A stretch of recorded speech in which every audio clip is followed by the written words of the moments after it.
ya financial markets. Kitu cha msingi sana, kwanza lazima ujijue wewe ni mtu wa namna gani. Ujijue labda wewe ni mtu mwenye uvumilivu wa kiwango gani, kwa sababu kuna aina tatu za matrader. Kuna scalpers, kuna intraday trader na kuna swing trader. So hizo zinatofautishwa na muda wa patience wa kuhold a trade. So ukishajua wewe ni mtu wa namna gani by personality, utachagua trading strategy no switch na personality yako. Kwa hiyo sio kila trading strategy na switch na kila mtu.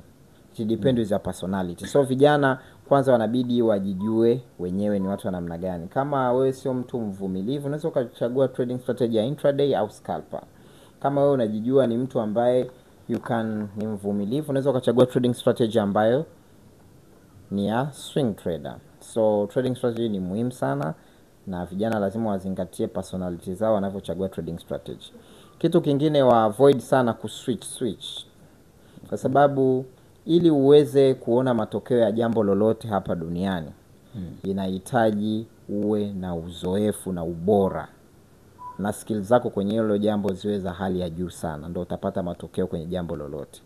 So jambo lolote kama linahitaji uzoefu na ubora na uelewa wa ndani juu ya hilo jambo, basi kama una switch kitu, unafanya leo kitu hiki, akijazaa matunda unaacha, una switch, it means unaweza kujishangaa unapoteza muda.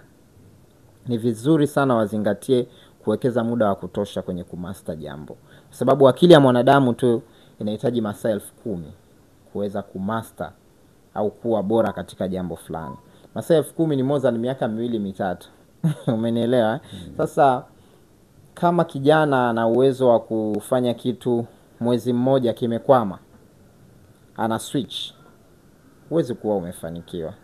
Yes. Kitu chochote kinahitaji muda kiasi ili mfumo wako wa kiakili uweze kuadapt na kuelewa hicho kitu kiundani ili uweze kuona results au matokeo. So waache sana kuswitch strategies, watapoteza sana muda, na hilo ni changamoto sana ya traders wengi.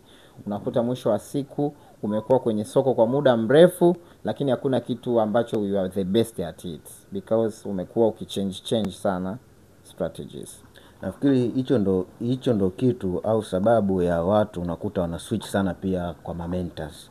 Unaona, manake nowadays kumekuwa na introduction ya hizi strategies tofauti, maana sijui smart money concept, sijui ICT, sijui ni strategy mengi, lakini yote ukijaribu kuyafuatilia yote unakuta inakuwa na same methodology.